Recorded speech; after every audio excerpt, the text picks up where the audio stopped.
Hey everyone, welcome to my channel. My name is Ellen.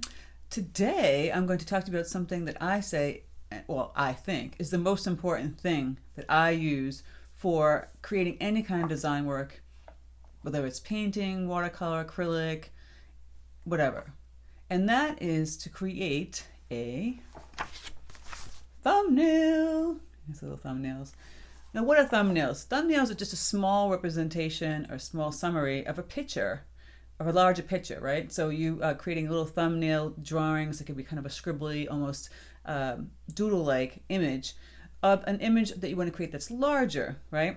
So you can do millions of these little thumbnails, and then you can give you a whole bunch of ideas, position of composition and subject matter, and design itself, right? So I might pick, like here I have some florals that are kind of on the bottom and then on the side. Then I decided to put them in some vases and whatnot. So a thumbnail is just going to give me an idea, like what actually do I want to paint and how do I want to paint it, and what side of the paper or painting do I want, the canvas do I want to put it on, and what is the subject matter? Do I want stripes in it? Do I want florals in it? Do I want flowers? Do I want an animal? Do I want whatever? So these are the things that I use that I think is like the most important thing to do when you're trying to figure out what to paint, how to paint it, and where to position it, right? I've used thumbnails so many times in my sketchbooks over the years to create all kinds of design work.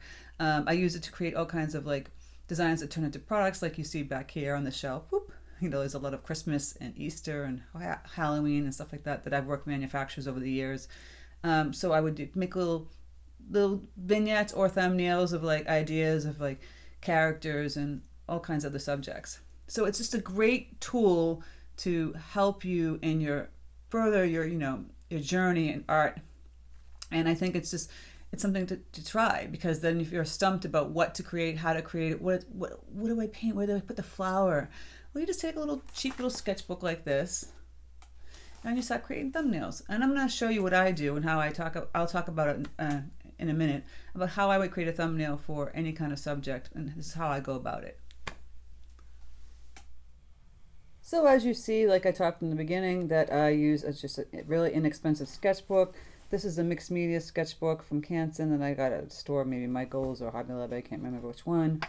And then I use different tools. I mean, I don't actually, sometimes I use a pencil, but mostly I would use this Sharpie pen that doesn't bleed. It's the non-bleed Sharpie pen, fine point. But you can use a micron pen or the other Sharpie ultra fine point. But this does bleed through paper, so if you didn't want it to bleed through the other side, you know, or the paper, this is pretty thick, so it might be all right. Like here, I'm playing around with, you know, I can just draw like a little squares and see if the paper bleeds. See, it's thicker, so it won't. You can kind of see it, so this would work good as well. And you see how I just did these like 6 squares. I just did some scribbles of flowers here in the right-hand corner, then some on the left. Then I did a couple of vases with the flowers here, and then I had like a still life here. And like I said, this is a great tool. I'm going to start on a page to figure out what you want to plan to paint or draw. You know, I might say, maybe I felt like not drawing flowers. Maybe I wanted to do some kind of cute characters. See, you don't have to start off drawing the 4 squares or 5 squares or 6 squares, but sometimes I feel like it just gets me in the mood to kind of create whatever I feel like. You know, you can just, like here I'm just going to do something silly. Like I'm going to just do a cat, you know, like a silly cat. There's the face. Kind of bring it down. A little nose. This is kind of how I do some of the Mini Mondays, by the way. See? Little cat. The tail could be hanging up here. And you can write something up there like, you know, happy birthday. Like I said, you just start with the little thumbnail. Maybe you didn't want to just to do a silly little cat. Maybe you want to get a little more inventive. Maybe the cat, there's a little cat head and the body, little legs, sitting here with a little tail, sitting on a chair. Instead of just, you know, sitting there, having fun, staring at you like this. Right? Again, the little cat face. And then the chair could have some kind of pattern on it. It could have a floral. And the chair looks like it's kind of floating, so maybe you kind of balance it with the wall, right? And then you do baseboard, and you can do some stripes for like wallpaper. This is how you play around. You might say, "Oh, I didn't like that.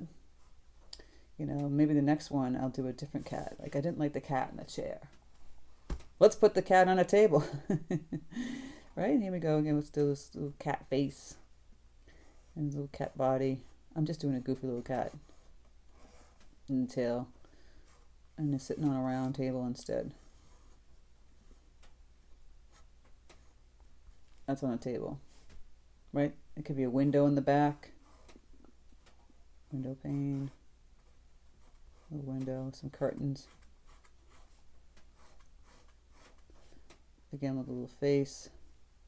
You see that? And then I can do flowered wallpaper. It can come all the way down here. The curtains can come all the way down. Outside can be a little tree. But see the little vignettes. You know, do you I don't know if you guys realize this because I've done this before, that my microphone is way far away.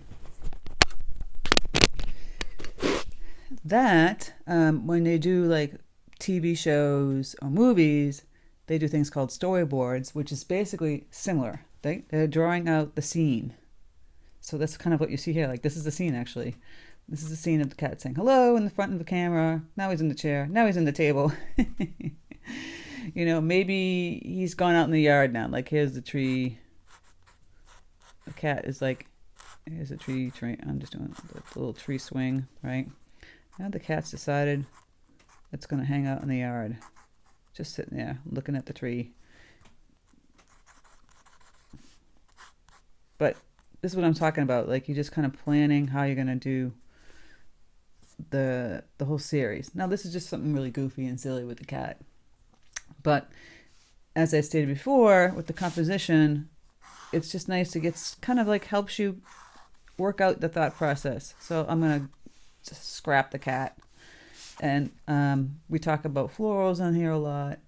So like I showed you before, I would draw maybe one on the side, I do this a lot in my tutorials of the composition, but this is how you figure out the composition, right? So you have a photograph of like a still life, but what do? Do you want to just paint that photograph as is, or you want to take that still life? And what you can do is take your actual fingers or even your camera and you take the picture of it, but move like the picture around, and then you can figure out, okay, maybe I just want the still life to kind of be on the side here. So I would have the flowers. You see when I talk about scribbling, I'm just scribbling the flowers where it doesn't have to actually be a realistic looking flower.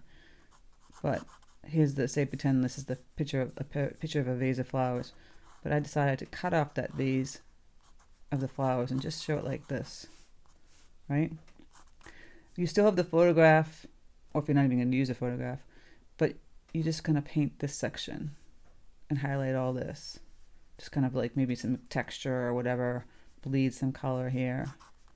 And that's like an very interesting picture, right? And keep it different. Well, you can show it right face on, and these are just tools that help you figure out your journey and how to create stuff.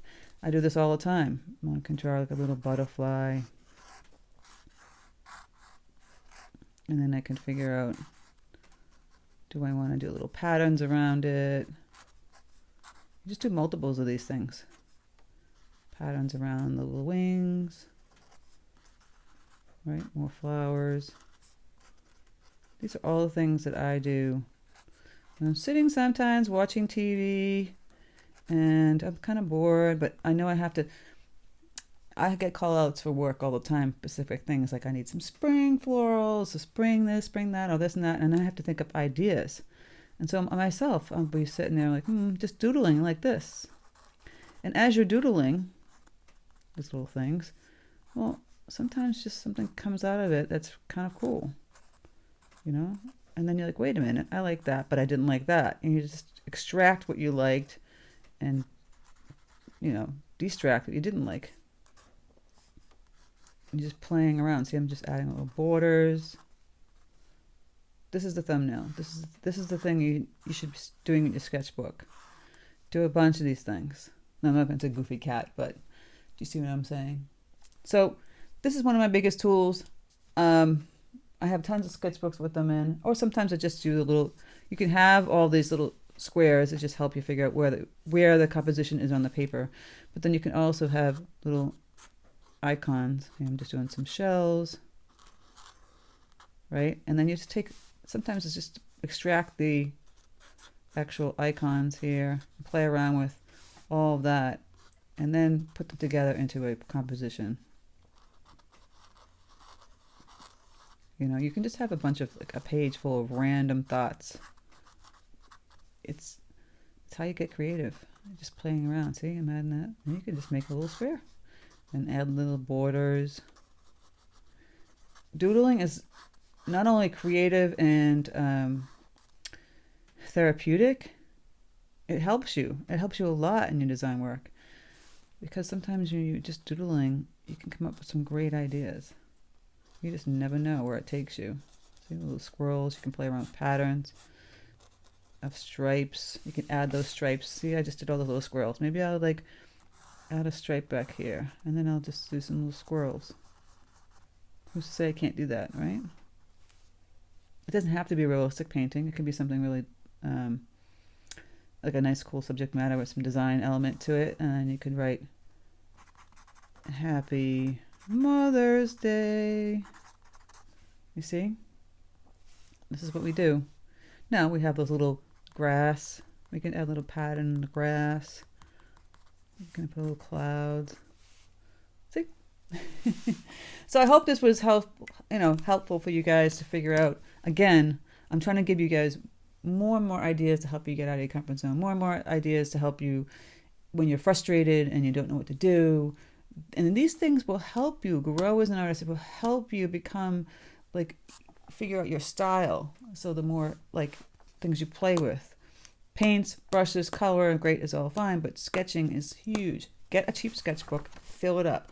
Just sit there on your bed or the kitchen table or whatever and doodle. I would do like a page a day. And then at the end of the, maybe like a month, look at all your doodles, and I guarantee you from the doodles you do, you can create some amazing designs. So thank you guys for stopping by my channel. Let me know if you found this was useful. Creating thumbnails to help you create your composition and your subject matter. Write a comment in the comment section about what subject matters you would like to hear about. So thank you guys so much for stopping by. I hope you enjoyed my little different than the Monday madness today. And please don't forget to hit the bell notification button to know my tutorial's up. All right, guys, I'll take care. Speak to you soon.